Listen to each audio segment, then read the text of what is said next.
महाभारत के युद्ध में श्री कृष्ण अर्जुन के सारथी बने थे। यह तो हम सभी जानते हैं, परंतु क्या आप लोग जानते हैं कि अर्जुन के रथ पर श्री हनुमान जी भी विराजमान थे? आखिर क्यों हनुमान जी को अर्जुन के रथ पर विराजमान होना पड़ा? प्रभु श्री राम जी के लिए कमान संभालने वाले हनुमान जी महाभारत के युद्ध में अर्जुन के रथ पर कैसे विराजमान हुए? आइए जानते हैं इसके पीछे की कथा के बारे में। त्रेता युग से ही श्री राम जी का नाम लेकर हनुमान चिरंजीवी रहे और ऐसे में ही एक दिन रामेश्वरम के पास उनकी भेंट अर्जुन से हो गई। अर्जुन को अपने धनुर्धारी होने पर बड़ा घमंड था। हनुमान जी से मिलने के बाद उन्होंने कहा कि प्रभु, आपने त्रेता युग में अपनी सेना के साथ मिलकर ये पत्थर का जो सेतु बनाया था, अगर मैं होता तो अकेले ही अपने वाणों से ही ऐसा सेतु बनाता कि बिना टूटे उस सेतु से सभी बहुत आराम से उस पार चले जाते। ऐसे में श्री राम ने क्यों नहीं ऐसा सेतु स्वयं बना लिया? हनुमान जी ने अर्जुन की पूरी बात सुनी और विनम्रता पूर्वक कहा कि जिस स्थान पर आप अभी खड़े हैं, यहाँ वाणों से सेतु बनाना असंभव है। ऐसा सेतु मेरी सेना का वजन क्या, मेरा ही वजन नहीं संभाल पाता।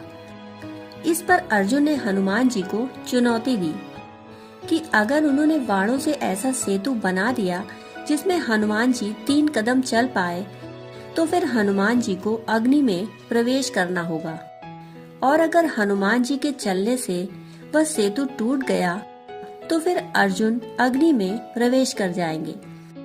हनुमान जी ने अर्जुन की चुनौती स्वीकार कर ली।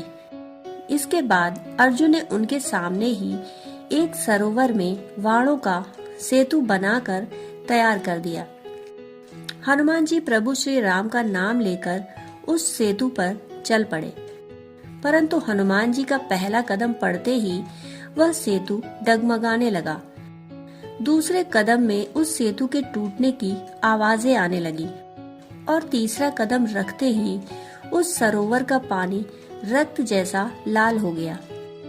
परंतु अर्जुन के कहे अनुसार हनुमान जी सेतु पर 3 कदम चल चुके थे और अब उनके अग्नि में प्रवेश करने का समय आ गया था।